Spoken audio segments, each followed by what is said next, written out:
Thank you, Chef. Thank you. That was awesome. And thank you. That was a lot of fun. Yeah, I was hoping to get the only segue that I missed out in there was I was talking about the song that changed my life, but we didn't get into music that in that level. But okay, what is it? What is it? Yeah. What is you're it? in Minneapolis. You're in Minneapolis now, right? Absolutely.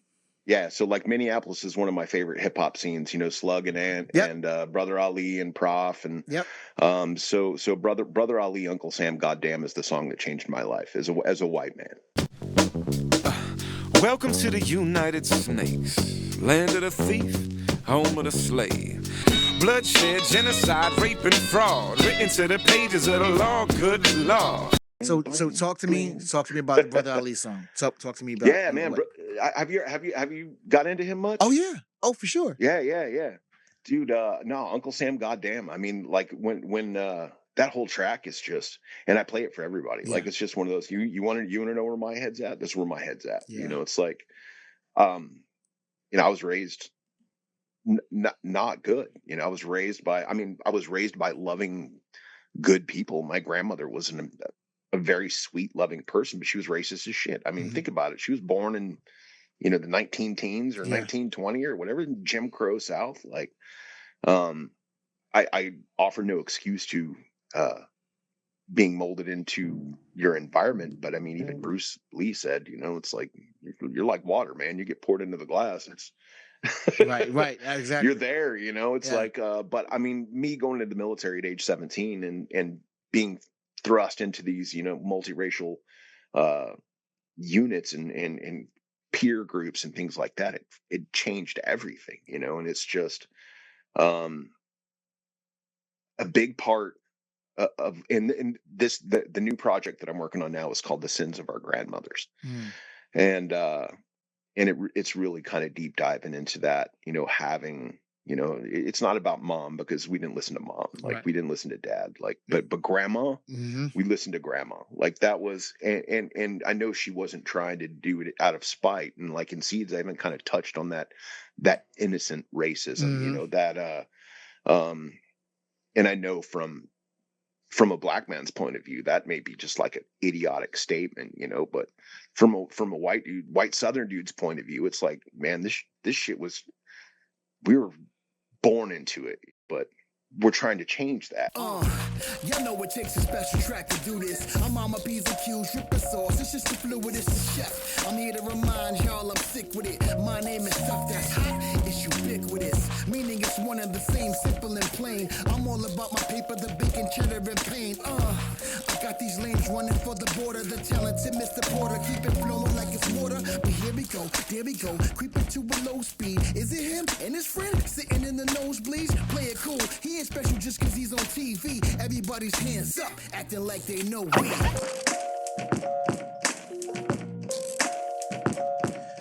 Welcome, everybody, to another episode of the Taste Music Here Food Podcast Show. I am your host, Ed Porter, and this is the destination for food, music, and culture, and how they all connect. Today, we have an amazing guest, a true patriot, slash. This guy here is definitely a living testament to follow your heart and dreams, period. So I'm going to attempt to pay this gentleman the flowers he so greatly deserves with this intro. So here we go. Today's guest has lived 9 lives before most people even think of a second act. He's been a soldier, a firefighter, a bodyguard, a musician, and now one of the boldest culinary voices in East Texas. From the battlefield to the back of the kitchen, from washing dishes at 13 to earning a Wine Spectator Award, this man has turned grit into gastronomy. As his restaurant Heritage East and Speakeasy, the Plaid Rabbit, he's rewriting what Southern food means, mixing global influence with deep-rooted East Texas soul. We're talking legacy, flavor, and finding your rhythm in the chaos of life and cuisine. Please welcome an Army and Navy veteran, the Prince of Pork himself, Chef Lance McWhorter. What is up, Yeah. dude? That was all the hair standing up on my arms right now. That guy is cool. I want to hang with that guy. He's skinny though. Yeah. Like I feel like I'm so much fatter and older now. First and foremost, thank you for your service. Oh yeah, I my don't, pleasure, man. My pleasure. I don't think enough these days enough reverence goes into the men and women in the military. I've had some family members, obviously, that have served. I thought about it for a while. You know, I almost got sucked in. Actually, I remember the newspaper ad. It was "Come cook, see the world," and then I showed up at the Navy recruiting office. I gingerly walked right past that shit. So, You didn't miss much. yeah, I mean, yeah. like traveling around to places was really cool, but the long weeks and days of bobbing around in the ocean, it I gets a little eventually old. did that. I worked on cruise ships, so I got my Ah, I did it. You know, I'm guessing the benefits in the Navy were way better, so it is what it is. Um, yeah. First, thank you for being here too. This is something that we talked about a little while ago, and I'm glad we finally Hmm. got to make it happen. So let's jump right in, man. So again, like I said in the intro, you've lived about 5 different lives.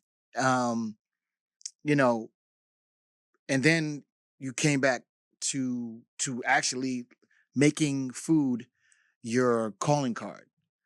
Right. Yeah. What was there a meal or was there an instance that snapped in your head that this was going to be your voice?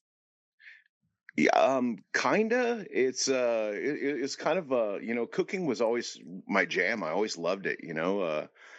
Growing up, I worked in restaurants because I was kind of a in and out of homelessness kid, and you know, uh, in and out of trouble. And every time that I wasn't in trouble, I didn't have a secure place to stay. And so it started out as just a paycheck and food. You always had food if you were working at a restaurant. And Always. so started young and then went in the military and kept cooking. I was when I went into the Navy, I was stationed in Hawaii. So I mean, talk about a food mecca, the seafood, and I was friends with chefs and I was friends with bartenders and commercial fishermen, and go down to the pier with a 12-pack of beer and somebody's pulling, a first mate's pulling fresh ono off the boat. And we're cutting chunks of tail out of it and sitting there on the pier, and food was just always so cool. And then like when I got out and I was firefighter, that was a huge part of station life was cooking. And early on in my career, when I was still a probationary firefighter, it's like you don't have a bid station, so they just rove you around, and Mhm. everybody started kind of passing it around that, hey man, this kid can cook. So I started getting requests for like all the bougie stations for them to Mhm. put me there. And but yeah, I mean, one day I was sitting in Iraq years later. I'd gone back over as a high threat security contractor, working for the State Department, working for the Department of Defense, and we were running missions out and around Iraq and in Baghdad. And I just remember we were running these, man, I don't even know what I can say about them other than it involved a lot of taxpayer money. And I don't know if you've ever seen that old movie Tombstone, but Sure when have. Doc Holliday shoots Johnny Ringo and he pulls the badge off and he Mhm. puts it on Johnny Ringo's chest and pats it and he goes, "My hypocrisy only goes so far," and I was kind of like, I kind of hit that moment. Yeah. And I'm pushing 40 years old and I'm like, I don't want to do this anymore. Like, Yeah. what do I want to do? I want to cook. So, I took like I don't know, 100 and some odd thousand dollar a year pay cut and went to work as a line cook at age 40. Yeah. Yeah. Listen, first off, real life Jason Bourne is is, No. No, no, no, no. it's I'm crazy. far It's better looking crazy than work. Jason Just Bourne. all right. So Army, Navy, Yep. firefighter, Yep. securities expert, Yep. contracted. Um, Hmm. Speak to me about the parallels or the different things that actually suited you well from that chaos to the chaos of the kitchen, because I'm pretty sure, and you probably know this better than I do. Um, there's I know there's a chaos in a restaurant.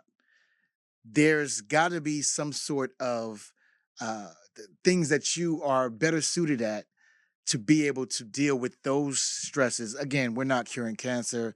It's not heart Yeah. surgery, but it is a stressful situation. Obviously not as stressful as being anywhere in a bunker somewhere Right. or, you know. I mean, it's one of those that, yeah, there's plenty of similarities, and I mean that's kind of where the whole basis of Escoffier and the brigade and the military hierarchical structure All of it, of kitchens, down to the uniform. yeah, I mean that's where it all comes from, because it works. It works in the peak of stressful activity and situations, and it's just bunch of years back when I filmed my Chopped episode, when they released that season, they in the commercial throughout the whole season, they had a voice blurb of mine where I go, "It's hot, it's fast, it's loud." It's like and that was like the little blurb in all our Yeah. commercials. And it really is, it's hot, it's fast, it's loud, it's crazy, it's madness sometimes. And a lot of people don't understand the stresses of that, especially in an upscale um type of environment where you're really you're not just trying to crank food out, Yeah. but you're trying to crank special food out, Absolutely. presented in a special manner, and Absolutely. and keep um that consistency up from dish to dish while everything's on fire behind you. So I mean, it's seamless integration, and that was kind of like the chop thing. I really didn't want to go on. I didn't want to be like a game show cook or anything like that, but my wife was like, you're always talking about you know how well suited veterans are for the kitchen. She goes, what better platform for you to tell people that, and I'm like, yeah, you're right. It's so that was kind of the whole purpose of doing that, is that I really just wanted to inspire other veterans to get out of their heads. Because I mean, when I came back from Iraq and started cooking the first 6-8 months, I didn't know. I was like, I don't know if this is for me, Right. and I kind of gave it up for a sec, and put myself in a bottle, and got in bad headspace, like so many of us veterans do. Right. The 22 a day that unalive themselves, and I several occasions almost became one of them, and then a chef friend of mine, Sydney Cook, remarkable chef, came up in the New Orleans scene, and then we were in the hill country together here in Texas, and she came over to my house one day and she goes, "Hey, I'm the executive chef of this new restaurant." She goes, "You're going to be my chef de cuisine, whether you like it or not. There you go. This is what you need to do." And so I kind of feel like me going on Chopped and kind of telling veterans that this is a very viable thing for you to do was kind of continuing that act of grace Got you. from Chef Sydney that saved my life. Absolutely. And 22 a day, is that I, Hmm. that's insane to really think Yeah. of, to really wrap your head around that. It's insane. And that's again lack of acknowledgement, as Hmm. a society. That's Lack of mental health yeah, care. I yeah, mean, it's it's insane. Yeah. it is out here anywhere really. I mean, there's a lack of mental health professionals. There's a lack of mental health systems and infrastructure. Right. And I mean, I know out here with I'm a poor cook still. It's like I've got ACA insurance, which isn't bad, but Right. I know that the waiting list for mental health here is Right. 12 to 18 months just to go see a Yeah, it's therapist. crazy. It's The the wraparound VA is not much services, better. yeah, wraparound services needs to be changed. Hmm. You've been quoted as saying that restaurants are, a home for wayward kids. Yeah, And now, absolutely, man. and I That's and we I know that's what this makes it well, and fun. it's the God's honest truth. But what is your philosophy today as being a chef and a leader, and you're also leading other wayward kids, in the Yeah. kitchen? What's your approach to that? I think just being really honest, and setting the proper expectations for as a leader, as a chef, as a business owner. Mhm. The first couple of years that I was open, when it was still culture, it was tough because I was coming out of these Dallas kitchens that were just, crazy good. I mean, now they're all, Michelin Dow. Back then they were James Beard nods and Food Mhm. and Wine Best New Chefs and things like that. And I came from this environment in a city that had incredible driven talent, and there was a row of people that were lined up to try and get jobs in these places. Mhm. So when I moved out of Dallas and came out here and opened up my own spot, I had those expectations of working around people like that, these driven and just, hyper focused and the people that are willing to go in there and churn 80 hours a week for, not a lot of money because we can't afford it. Yeah. As chef owned joints. And, different mindset. Yeah. I mean, like after a year or so, I remember my wife just stopped me. She goes, Lance, like, you can't expect these people to be you. Yeah. And I went, I get that. Then that's so. It's usually the women in your life that did that. My wife had the same and thing. She's spot on correct. And so I mean, I think to answer your question, it's like first you have to realize that you have to realize what you want to do may not be what you're able to do. It's like I want to cook to this level. Well, you know what? You can't force people to go along with that. You have to inspire them to attain that same level of dedication and pride and focus and sense of urgency. You have to be able to inspire them to do that. It's so it's not like this instant thing, where you're just like, oh, I'm gonna hang the shingle up and screw some medicine bulbs into the light fixtures and then bam, it's like we're it's like watching burnt, it's like next thing you know, Michelin guides there and oh boy, I'm really glad that my girlfriend brought in this old Anova sous vide head, like I think for you though, and I think most chefs, most creatives don't really think about their journey as the motivational tool. So really, honestly, if you wanted to truly motivate a young culinarian, tell them your story. You kicked off your career at the tender age of 39, right? So absolutely anybody can do it. And so the fact is, what you're gonna need an intensive amount of dedication, and sign up to be a forever student. And absolutely put your head down and you got to grind. Like there's no, it's like, say what you want about steroids and all that other shit, right? But here's the other part of that. They still got to lift the weights, right? There's no you gotta secret. Put in the reps, there's man. There's no other way to do it. There's no other way to do it. You still got to do the work, and you cannot be upset about the results you didn't get from the work you didn't do. And I think it's more so today than ever, the youth need that, like, because there's so many, they're so impatient, right? Like they don't watch commercials. Like it's everything is fast track for them. Everything is fast track. Like I remember, I gotta wait. You gotta wait for for the show to come back on. But now you can skip pretty much everything except life. You cannot skip. There's no shortcuts. There's no shortcuts. And literally the only thing I would add to that is a huge dose of humility. Absolutely. Just being able to strip the ego from the self and from the food and from the walls and the glassware and whatever, it's really important that you go into whatever situation you're doing with a lot of humility and a lot of, I'm not the best cook in the world. I'm not the best chef. I'm not the best leader. I'm not the best friend, the best whatever, because that's where you set up your path to learning and really being able to function as a leader is understanding your own weaknesses, how you overcome them from a day-to-day standpoint and how you still manage to wade through it all and get done the things that need to get done, because it ends with you. It's like when you own that place, it is yours. There is no, throwing your hands up in the air and going, I don't know what to do. Oh man. yeah, like absolutely. Fish stinks from the head.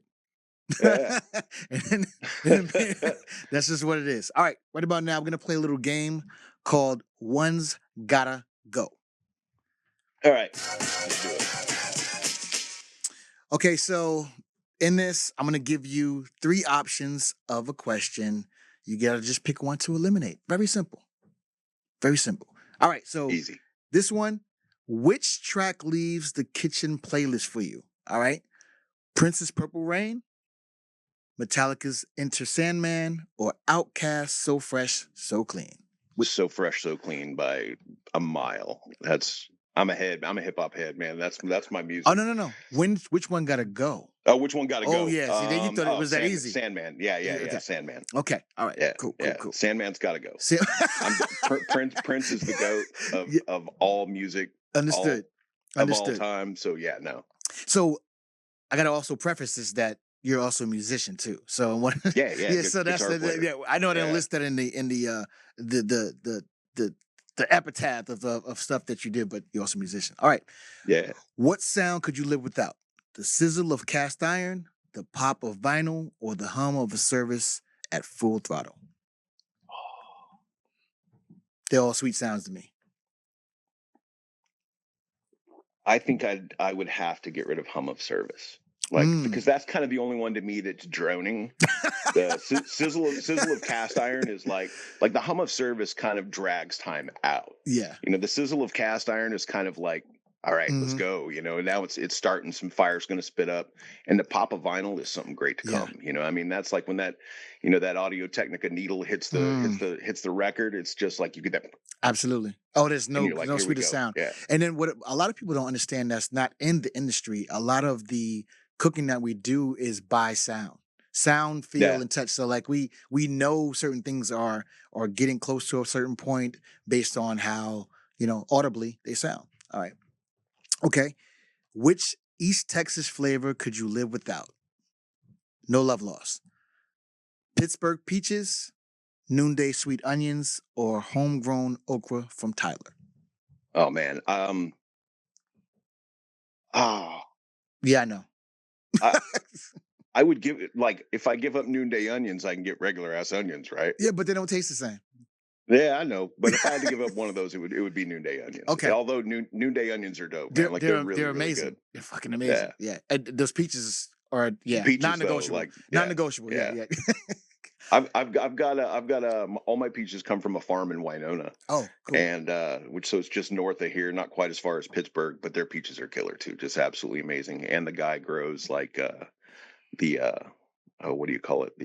Like the THCA. Oh yeah. You know, so he's got a whole other farm that's not peaches. And gotcha. It's pretty cool to go explore in those greenhouses. Understood. Okay. All right. That has been one's got to go. All right. So you said you've gone through, because you're a music guy, right?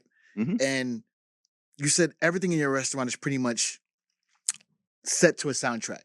Like your whole approach to your whole ecosystem is pretty much set to music of some sort, at least internally, right? What would you say the kitchen soundtrack would be for your state of flow from where you are now to where you are when you started? Because you went to a restaurant, you did a whole revamp of your restaurant.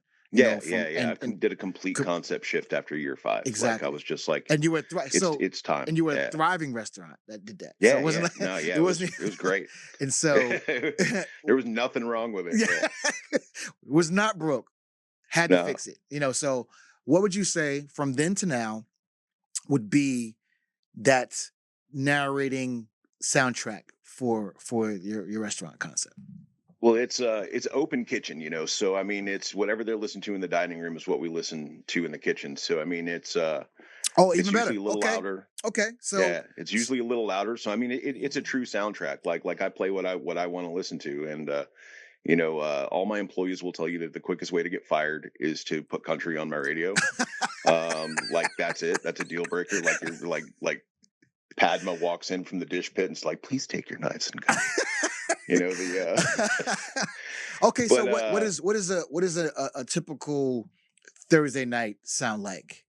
Now, you know, like during the culture years, it was like I was a little more kind of abrasive and a little more, I don't know, maybe egocentric or something like that when it came to the environment. So I would play a lot of, you know, like 90s hip hop. Like that's my stuff, you know, and so I would try and kind of keep it as clean as possible. But I mean, sometimes you know, it was still playing 90s, you know, like more East Coast than West. And but now since I made the switch, it's like I kind of upscaled it a little bit. So it's you know, a little more classy and you know, I'm a little older and a little wiser. And so now it's kind of like I kind of do a lot more trip hop now, you know, like you kind of go back into the 90s trip hop and get into oh man, like Portishead, and like Okay. just kind of vibey,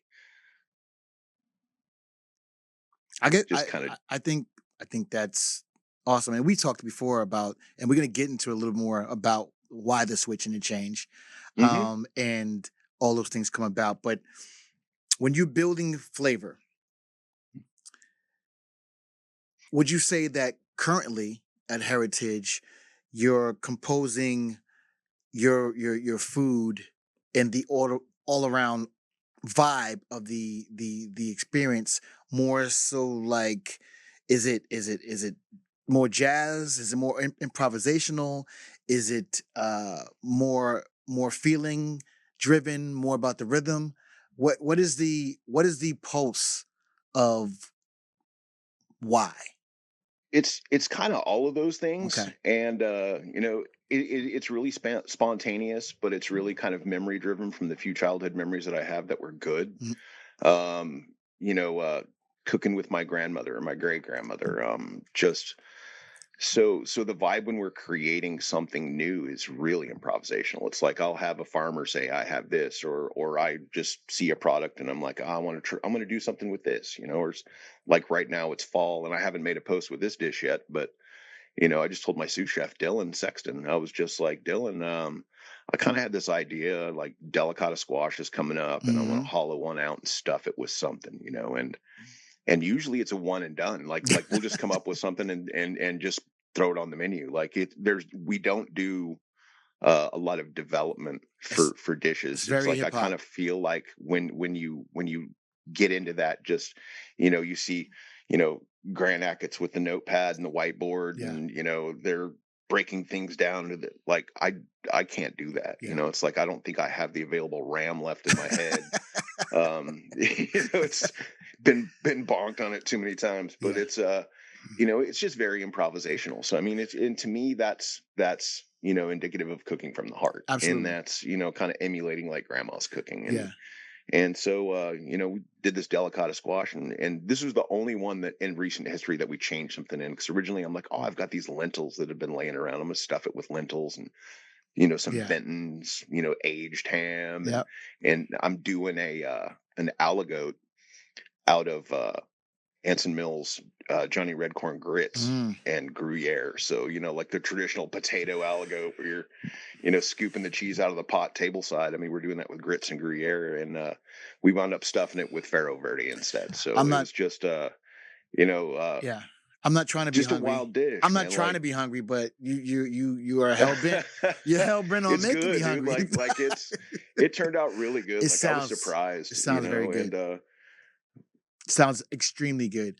All right, so let's talk about why the switch. Why did you decide after year 5 to switch from culture to heritage?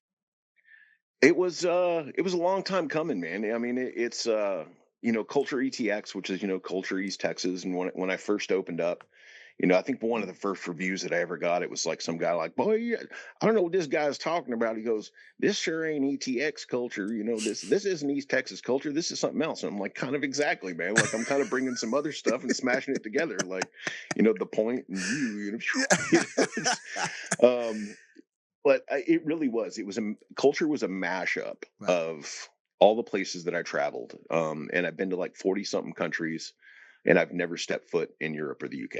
So it's all of mine have been Middle East, Far East, Pacific Rim, Central and South America, like all these really vibrant flavors. So Mhm. um, a lot of Middle Eastern influence went into culture's food because I lived there for years, and Mhm.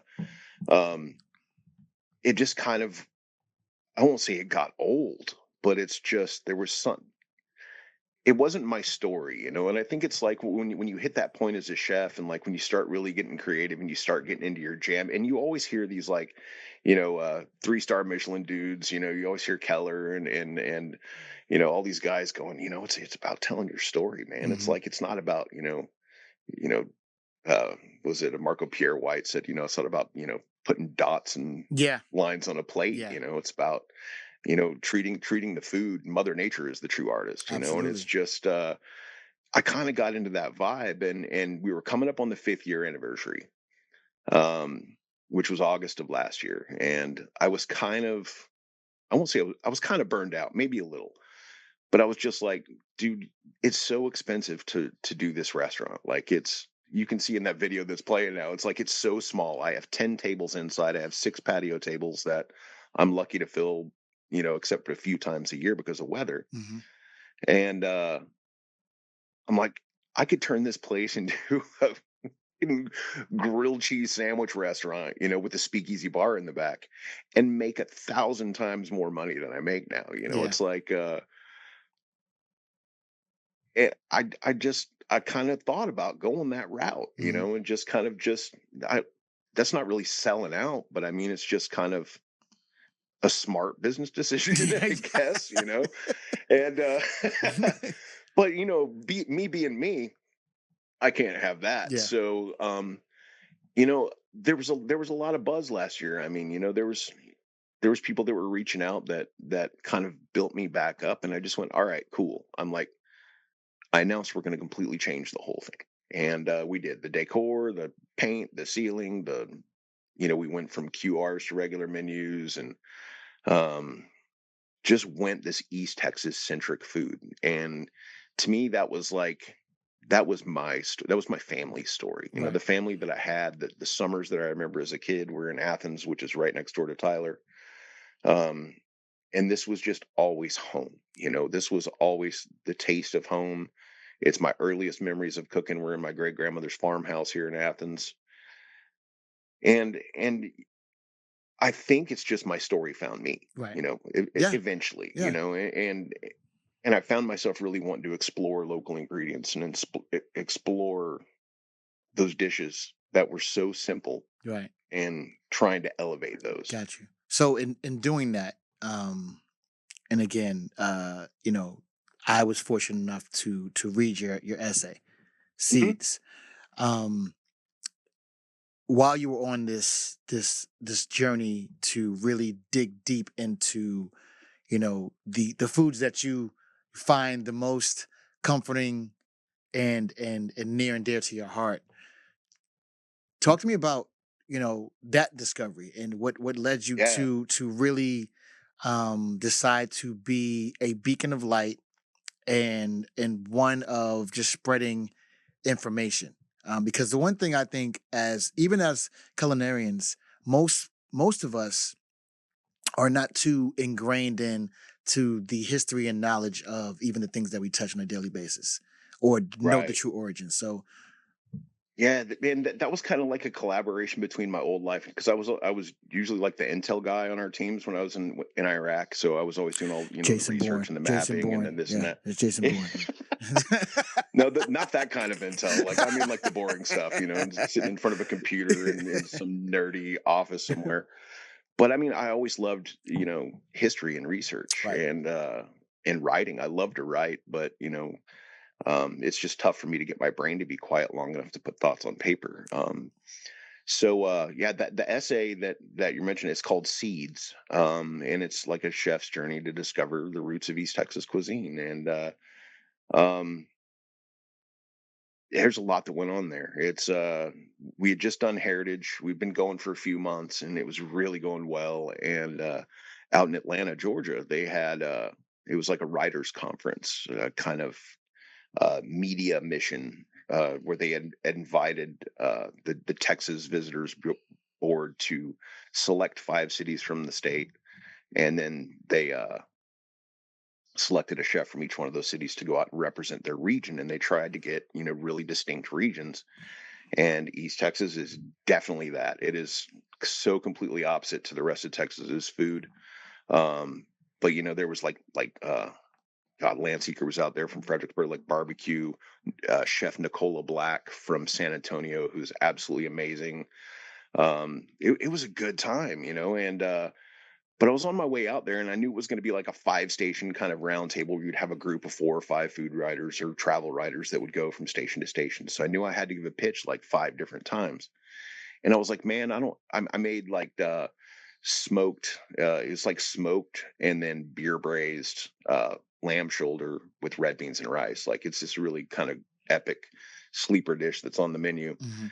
And I was gonna make that, but I didn't want to go out there and just be like, "All right, here's a bowl of red beans and rice because that's what we eat here." You know, Mhm. so it was like um so we just drove out, me and the Visit Tyler lady at the time, her name was Diane Bays, and we just drove out because we're just like, man, it's only 9 hours, 10 hours, and by the time you mess with the restaurant and food and or with food and the airport and trying to fly and get in and out and then repeat, I'm like, it's easier just to drive, Right. and so we're driving out there, and this thought hits me of all right, what can I do? And I'm like, I'm gonna make just like a little slideshow on my iPad, and I'll have it, just cycling through pictures as I'm talking about food in East Texas. And so I started cycling through stuff, and I started looking at, well, how do I describe East Texas cuisine? Because a lot of my Dallas chef friends from when I come up with, they're like, what is it? And Mhm. I said it's kind of like soul food meets Cajun, but not, and the closest comparison that I could find was Low Country Mhm. in South Yeah, the Carolina, Gullah and Steaks. Mhm. I was kind of like, why? Like that doesn't make sense. It's a little bit different. They're a little heavier on the coastal seafood. We're a little heavier on beef. We do rice. Grits are a lot more prevalent than rice. But it's so similar, and I was like, why? And then I started reading into kind of the two foods, and then I'm like, what connected the two places? Mhm. And then it was the river, man. It was the river, and it was the bayou, and it was slave ships that went from Charleston, South Carolina into New Orleans, and then paddle wheelers that went up the Mississippi, up the Red River into Natchitoches, which was the furthermost western hub of the enslavement of African people.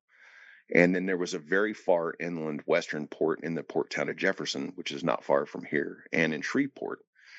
And so I was like, there it is. This is the food of enslaved African people, and that's where it came from.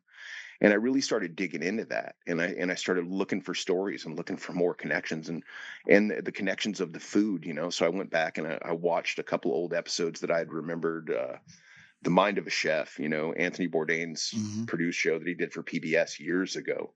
Incredibly good series, but there was, I think it was season 2 with Sean Brock, and he's out with Glenn Roberts at Anson Mills and John Kuykendall, who's like the seed expert and seed historian.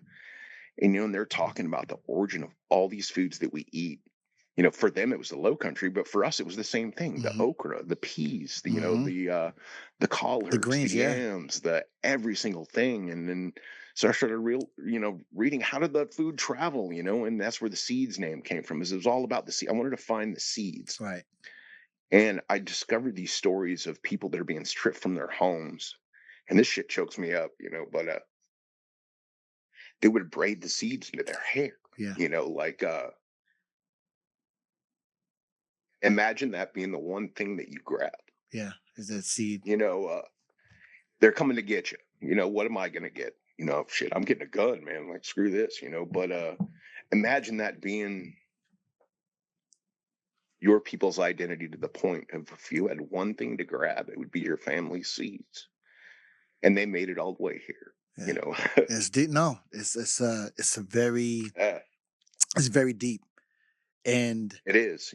But that's what became the story, and that's what really kind of sparked this conversation that um I really want to have to people. It needs to happen. yeah. It needs to be not addressed, but just recognized and respected Yeah, and it's and it honored. and it's so vastly different than I'm sure than how you grew up knowing these things and what you were taught and just the surrounding areas. Like these things were never addressed.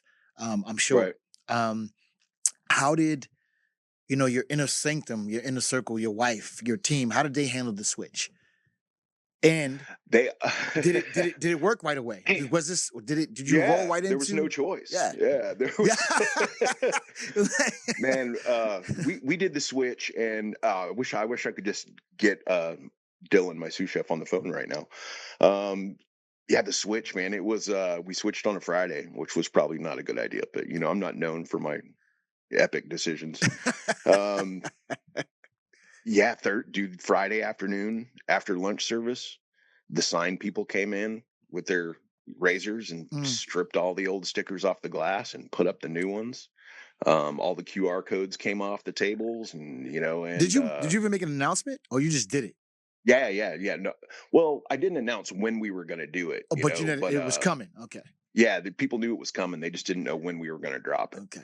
And so it's just one Friday. I'm like, all right, we're doing it. And they're like, what? And I'm like, yeah, we're doing it. It's like we were prepped up. Yeah. It was good, but nobody knew how to cook anything. Yeah. It's Yeah. which is, like I said, it's kind of just my trial by fire way of doing things. I was like, all Absolutely. right, it's live, man. Like, so every time a new dish would come in, I would go over there and be like, all right, we're gonna do this, Right. this, Right. this. Now this one we're gonna cook this way, and plating it up. It's like it's 3 or 4 or 5 different ways until you figure it out. And you're Absolutely. all right, this is how this is, and but it's just super organic like that. It was a riot. I love it's so it. much fun. No, that is fun. That is fun. As a chef, as a veteran, as a Southerner, how do you define belonging through food?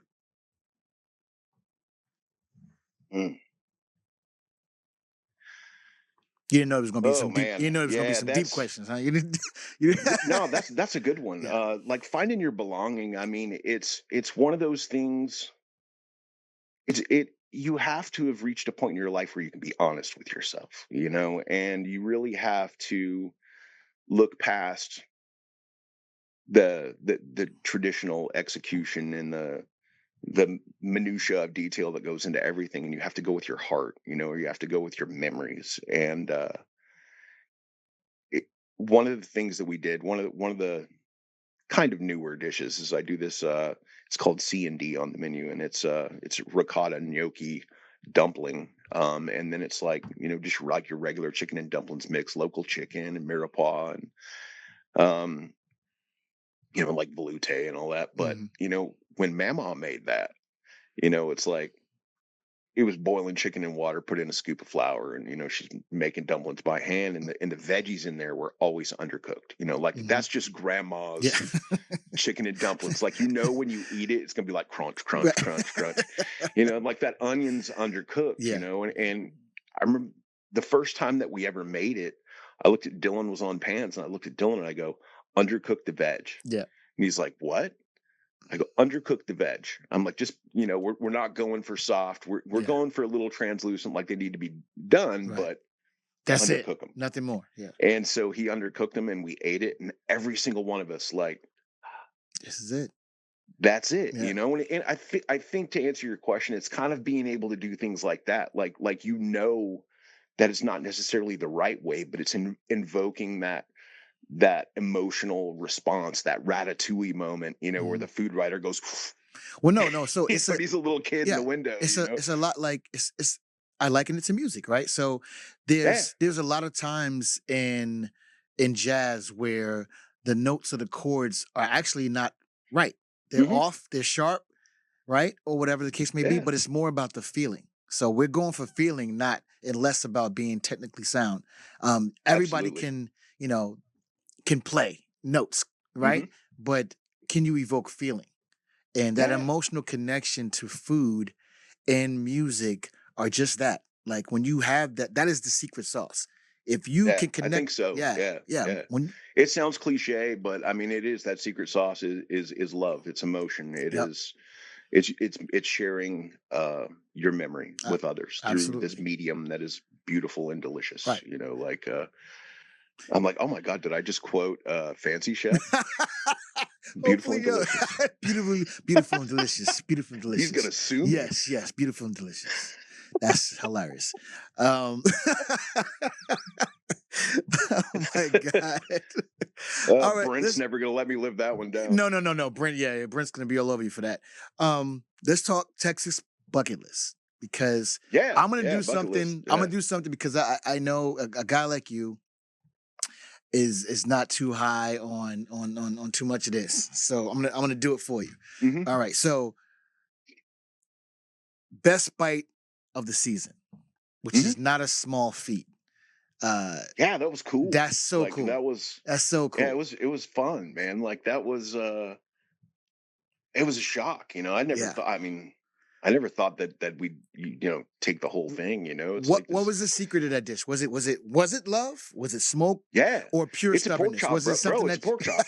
Like I know, but again, so yeah, being just a pork chop, Mhm. there's, I think, first off, in my belief, most of the best things that we've ever eaten, and you just said this earlier, are the simplest. And it's Yeah. just a little bit of, actually a lot of it of know-how, and the fact of you're going for these emotional grabbing, responses. So Right. what Yeah. was that, what was that? The whole dish is a story from some farmer friends of ours, you know, and There you go. it's we were out there looking at pigs. We were getting ready for Koshan 555, which is the crowning achievement of my life still to this day. It's got to be the thing I'm the most proud of. But we were out there looking at the Koshan pig and making some plans for that, and they're in this little town called Crockett, which is a little ways south of here. Green canopy. It's kind of on the edge of the big thicket, so you have not all the pines like we have here, a few, but big oak trees and um, undergrowth, and the pigs are out there just running around, and it's kind of when I was doing that pork chop dish, and that was just the pork chop dish off my menu. I didn't do anything special for them, or it's just like what I make everybody else. Right. And so I mean, I did harissa on the plate, which is like this. I did this like Texasized version Okay. of this North African red pepper paste, so it's a little spicy, it's a little smoky, but the red dirt, was the harissa, and then the chop was the pig laying in the dirt, and then the baby mustard greens are like the little undergrowth canopy, the charred green onions are just like the trees and the branches, and then I think what really makes that chop, and I will credit this one to my wife, Bailey, whom through all things are possible. When we were first tried that dish, she's like, "It's missing something." I'm like, "I know it's missing something. I don't know what it is." And she goes, "Fennel." And I was like, "Fennel, yeah." I'm like, "Fennel pollen," I'm There like, you go. grab it, and that's, you can see that dust on there. It's that fennel pollen. That fennel pollen gives you the smell of that forest. Yeah. So it's like when you eat it, it's really, it's the most composed, like uncomposed. It's the most complicated. Just yeah. And that's where it was. That's Chubby Dog Farm, and I mean, it's just Awesome. it just turned into just kind of, I don't want to say a signature dish, but because I hate signature dishes, I hate legacy dishes, but I will always have a version of that But on the you menu. understand, you can't run Yeah, from. like right now it's a dry aged pork porterhouse. Plated up a little differently. It's got some actual like fire roasted fennel next to it, and it. But there's always some sort of iteration of it version. But you can't. You can't run from signature legacy dishes. I know. There's no way around it. There's everybody has there's a thing. Okay, since you already mentioned it, let's talk about the Koshan 555. That Prince of Pork.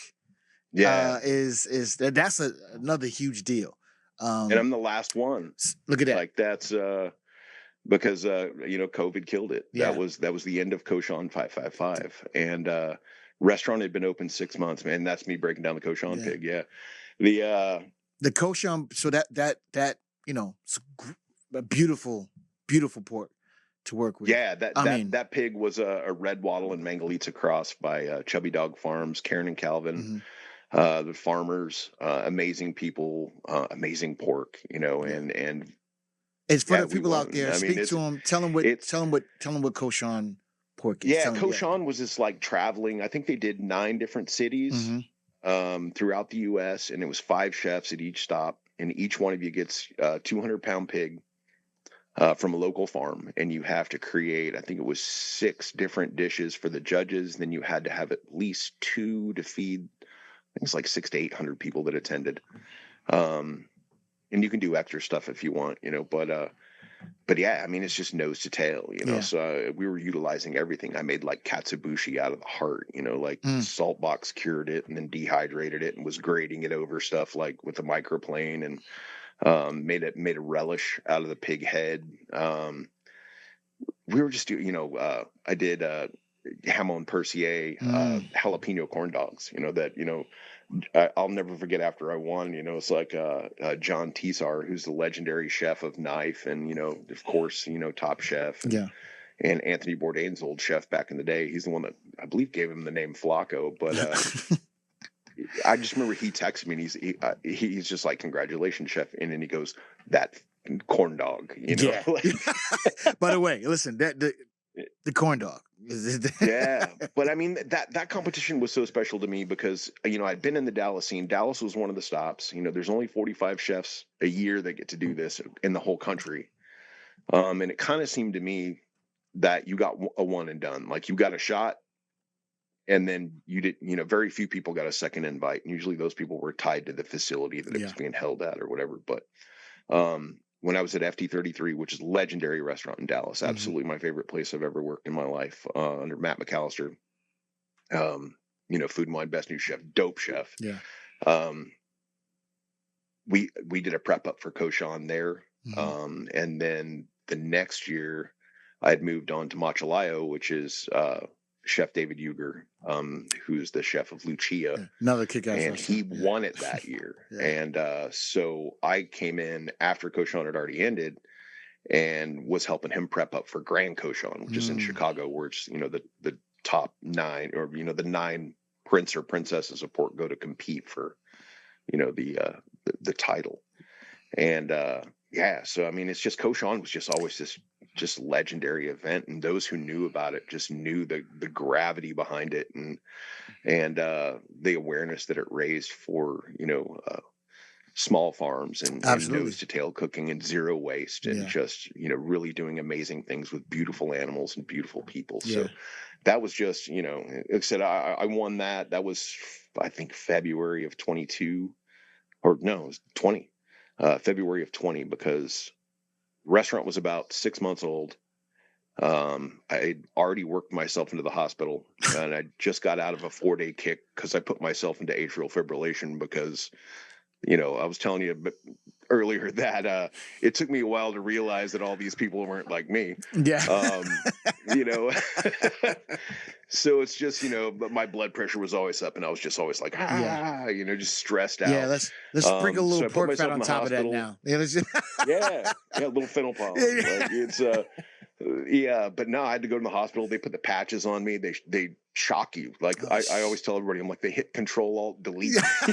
Like, and you know, they hit Control Alt Delete, reset my heart. 2 days later, I think we had to move. Like, we were moving houses, and then like the weekend after that was Koshan. And then the week after that was the day that my Chopped episode aired. So it was like a crazy. Oh wow, you had that's couple of weeks, man. Like it was wild. And I remember there's a magazine interview that I did a year or two ago, and the guy was like, the way he wrote it, it was so like, oh man, it was like an Idiocracy narrator, you know. It's like, you know, after this win and that win and this event, you know, Chef Lance looked to his wife Bailey and said, "Babe, I think this is going to be our year." And it's like, ... It was not their year. Like, you know, it's like right then COVID hits. Oh my God. Everything shuts down. It goes crazy. And then it was like, kind of like, we had this rapid, like 6-8 months of growth. And then just our knees got just cut right out from under us. It was a wild, wild time. That's insane. What would you say for our listeners out there and people watching, that, you know, what would be some tips for the novice home cook to cook pork? I mean, because pork is one of those things that, again, we're dealing with so many different parts of the pig. They all cook differently. They all have different applications. Oh, yeah. They all take on flavor profiles differently. What would be the one thing you can give a tip to our listeners about cooking pork? Start with really good pork. With pork, I mean, like, genetics are everything. If you've got to buy like commercial big box from a store or whatever, find something like, and they don't pay me a dime to sell it, but like a compart, like a compart Duroc, which is a heritage breed, and it's like it's raised and it's still commercial scale, but it's like they actually put in some steps to make it not quite so vile as the commercial meat program in America, which just grosses me out. But start with really good pork and look at it. It should have that color that looks good to eat. It should be pale, and it shouldn't be the other white meat. It should be the other red meat. It's should have some fat into it. And then outside of that, it's just keep it really simple, man. I mean, it's like when I cook proteins, and that's what everybody always says. What do you put on this pork chop? Salt and pepper. That's it. I literally just put salt and pepper on it. That's all. And then it's pan seared, and just keep it really simple. Don't overcook it. It's a big don't point. Look at the, the USDA. I think they say medium is like 155, they say mid rare is like 128 or something. I'm just like, whoa. It's kind of like the food pyramid. It's like, man, I feel like you guys are screwing with us again. Absolutely. But yeah, don't overcook it. Use really good pork. Yeah. Good. Great point. All right. You spoke about your wife, Bailey. Let's first off, who is a force on her own. Yeah. she's a culinary badass on her own. What is it like, running a business, with your partner and having someone, and you already said that she dialed in the key ingredient for that pork chop, but how is that, having, a bona fide teammate to do these things with? Like I said, Bailey's incredible. You said she's forced to be reckoned with on her own. She's one of the very few widely recognized, female pitmasters in Texas barbecue. She helmed a couple different barbecue joints, worked on some Texas Monthly Top 50 joints. Now she just does pop-ups from time to time, and that's just kind of her vibe. She's a dog mom and does barbecue pop-ups from time to time. But working together, and this is one of those things that it's like, it's really tough to do, and it's something that I really wanted to do, was to, be able to work together. And we did for a long time. And then it's kind of like, at some point you kind of hit that point where it goes one way or the other. And you have to be really honest with yourself about, well, can we work together? And in our case, it's we work together when we're eating, when we're tasting food, when we're talking about food, when we're cooking at home, when we're exploring flavors and we're doing things like that. But when it comes to the line, it's like, it's my show, like it's and that's a really tough one to get past. It's like, as much as I wanted to, it wound up not being an on the line thing, but more of that supportive and that constant sense of guidance and in the ear, and she comes from the scene, so she understands. You gotta have you gotta find out what works for you guys. Like, and so there's but she's incredible, and I mean, like I said, all things are possible through Bailey. Absolutely. That is, I couldn't do a damn thing in this world if it wasn't for her. And we're coming up on our 8th wedding anniversary, which will be Halloween. There you go. Congratulations on that. Yeah, congratulations. It'll be cool. Yeah, that's it's amazing. And it really is. First off, 2 alphas, bad situation. It can. For sure. Bad situation. So you got to understand where to draw the line. The line in the sand is the line is literally the line. So that's it's nothing wrong with that at all. When people talk about East Texas food and the food scene in 10 years from now, how do you want them to speak or remember heritage?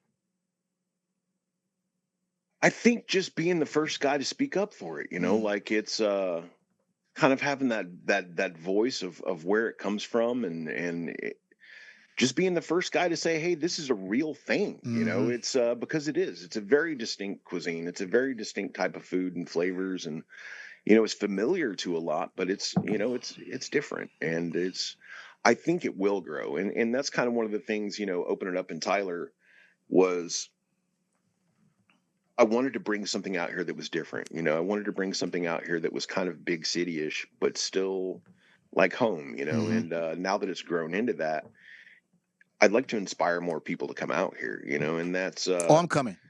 I'm coming. Yeah, come on, You you know, know. But I mean, like chefs to open up, you yeah. know, like Oh no. it's Yeah, I'm coming. yeah, yeah. I mean, it's a killer city, and it's like I'm the only chef-driven place in town. Yeah. I mean, there's a lot of restaurants, you know, but Yeah. most of them, you know, owner operator or KMs and things like that. Right. A handful of you know bona fide chefs, but as far as chef-driven, Yeah. we're it, you know, and these people, they love it, you Yeah. know, and the economy here is vibrant. It's rooted in education and medicine and oil and gas and legal. And I mean, there's a lot of money here. There's a lot of people that know how to eat, Right. and I want competition. You know, it's Yeah. like I want to have a place to go eat. You Got know, you. Yeah. Yeah. Hey, exactly. that too. You Yeah. know, Yeah. or just collab and do stuff together. Yeah. And I think that just I want them to kind of maybe remember me as the one that said, "Hey, it's viable here," Got you. Got and you. inspired people to come out and throw their hat in the ring too. That's dope. You've mentored veterans, young cooks, you know, all the alike. What is the one thing that you hope they take from your journey and then your journey together? I hope that they don't follow my journey. It's been very hard. It's been very difficult. It's been I'm very open about my mistakes. I'm very open about my shortcomings. I'm very open about, you know, my mental health issues. Mm-hmm. I chase peace Yeah. a lot, you know, and that's so I think if I want to push them in any sort of direction, it's to be a positive force, you know, it's um to be calm, you know, and you know, just cook with respect and cook with identity, you know, honor your ancestors, but honor the rest of the ancestors that were around back then too. You know, it's being open to, I want to teach them to be open. Right. And I don't know, that doesn't sound right, but it's kind of like I want them to look at each other without a sense of competition. I want them to look, you know, the guys and gals in my line. I want them to interact and grow together Right. and become like, you know, No, that sense of team. I mean, great, yeah, you know, yeah. that It's sense of just team. I want to leave this, you know, I'm 53 years old now, you know, it's like I was crippled when I started on this line, you know, and it's I'm not getting younger, Right. and it's not hurting less when I get out of bed every morning or when I'm done at Saturday night, and you know, Right. I'm not getting any younger. I would like to, if I could leave maybe one legacy to the culinary world when it's time for me to leave, and it's not yet, but it's figuring out a way to enable all of your cooks to be in business, you know, like, because a lot of people don't have the opportunity Yeah. to hang their shingle. They'll never have the money. um I had $25,000 when I opened Culture. Mhm. It was a lockout restaurant. It was a pizza joint, little red sauce joint. And so it had tables, it had chairs, it had some pots and pans, it had a stove, it had that big stupid pizza oven in it that I hate. That's But I can't get it out of there. If anybody wants a pizza oven, like for come pick it real, up. come Yeah. get it. Like bring me a few things.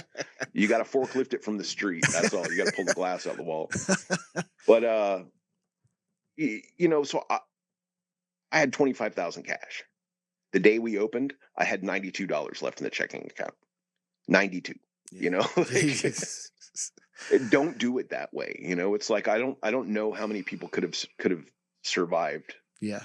That lack of a business model. It was just like a, you know, macaroni and your journey is your journey though. And but I would love to figure out a way to turn that into some sort of business model to where I could put them in charge and give them all ownership of the place. And yeah. Okay. So speaking on that, what's next?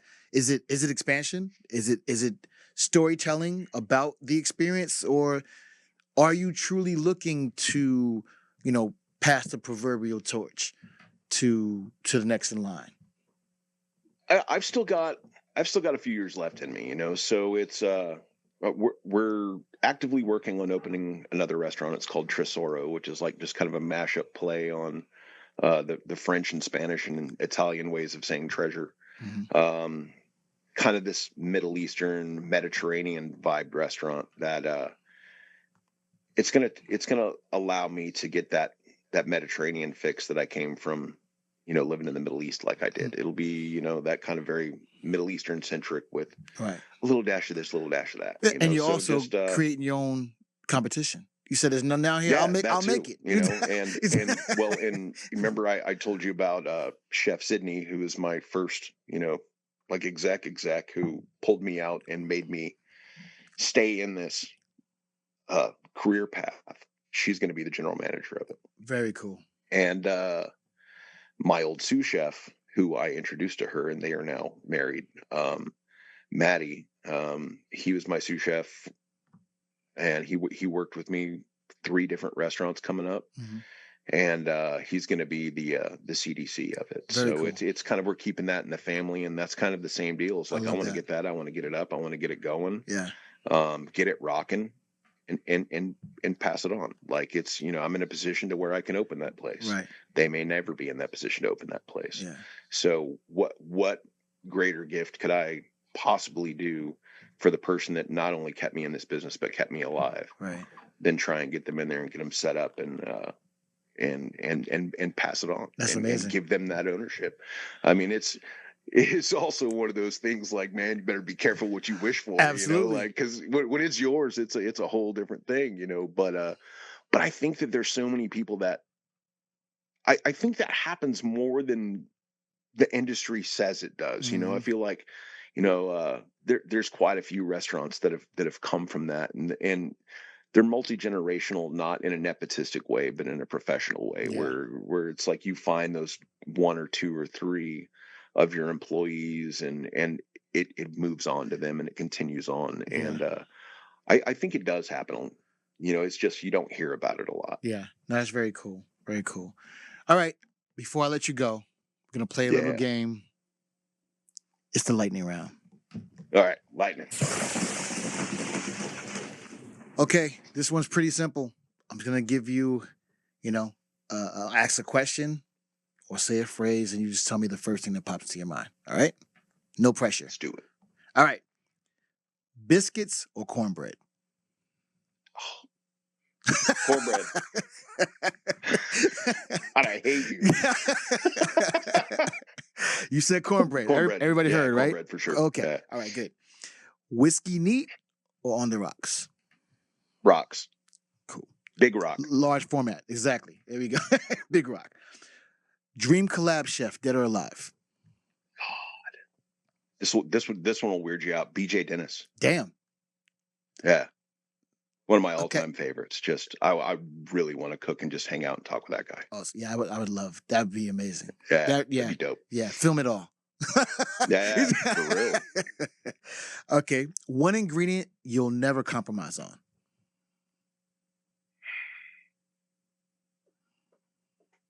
God, I'm trying to think of let's go with butter. Okay. Oh, cheap butter sucks. That's a great butter goes in everything. Yeah, cheap butter does suck. Yeah, All butter is not created equal. That's a fact. Yeah. Spend money on your butter, people. Absolutely. Biggest pet peeve in the kitchen. I forgot. Oh.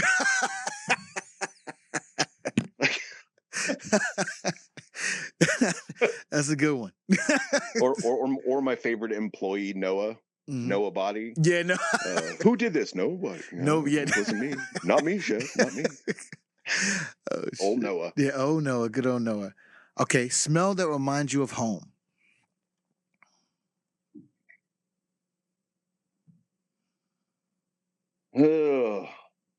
Tomato plants. Okay. That was my great uncle was really famous for growing his tomatoes, and the okra was there, but they didn't smell like the tomato plants did. Like as a kid, I can remember the just that pungent smell of tomato plants and the flowers and the just Very cool. It was just a cool smell. Very cool. Okay. Finish this sentence. Food is everything. There you go. Okay. Tell everyone out there who can hear the sound of your voice or see your magnificent face where they can follow you, what you got going on, how to keep in contact and touch with all the things you got going. Yeah, and please reach out because I run all of our own social media and everything like that. So the restaurant is Heritage East. If you look it up on Instas and Facebook, I think it's Heritage_East. If you punch in Chef Lance McWhorter at Chef Lance McWhorter, you punch in Lance McWhorter, you'll probably find a few pages of me. But there's a fishing page and a cooking page and Plaid Rabbit. You can find that one. HeritageTyler.com is the website. We're working on my personal website, which will just lancemcwhorter.com. That'll be linked through the Heritage page, and that's going to be where I'm going to be writing a lot more. Like I've really fallen in love with writing and research, and like I said, the Seeds project is just something that I really want to continue on, and hopefully have the chance to do some kind of Q&A. Sit down dinners with some prominent Southern African American chefs, and maybe we cook some food of our grandmothers and talk about how similar they are, and talk about overcoming the divide that's been put between us and those meals all these years.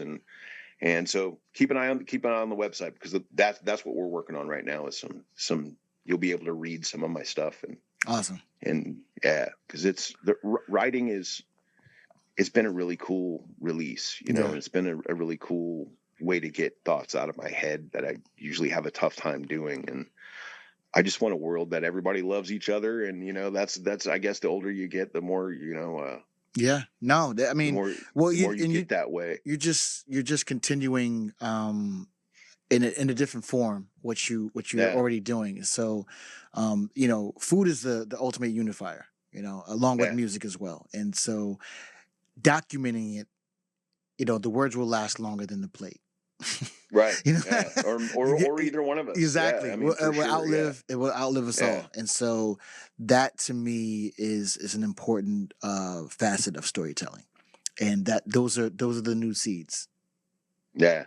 And so and I mean that's where it starts. That's absolutely. where it ends. That's the end of a life cycle of a plant. The seeds drop, and it's a whole new batch. So absolutely. Just be good to each other, people, and get out there and love each other. It's like everything that's different between you and me is bullshit. I mean, it's just like we're all human beings. Meat suits, skeletons flying through space. It's like, it's not that serious. Like chill out, love each other, sit down, eat some food. And like I said in Seeds, if the healing has to start somewhere, let it be at my table, absolutely, or yours. Absolutely. Again, thank you so much for being here.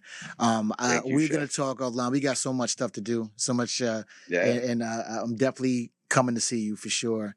And, come on, let's do it. Yeah, we'll cook. Yeah, we have have the to. tickets up there, man. It's a must. It's a must. It's a must. Again, follow my guy, Chef Lance. You need to check out, as soon as he's up with this website, you'll be able to, I'm guessing, read Seeds, which is a must. Brought me to tears. Also, it made me so much, fill me with so much hope. And I generally love this guy. He's a good dude, and check him out and thank him for being here again. So this has been the Taste Music Hear Food Podcast Show. I am Ed Porter. Till next time. Peace.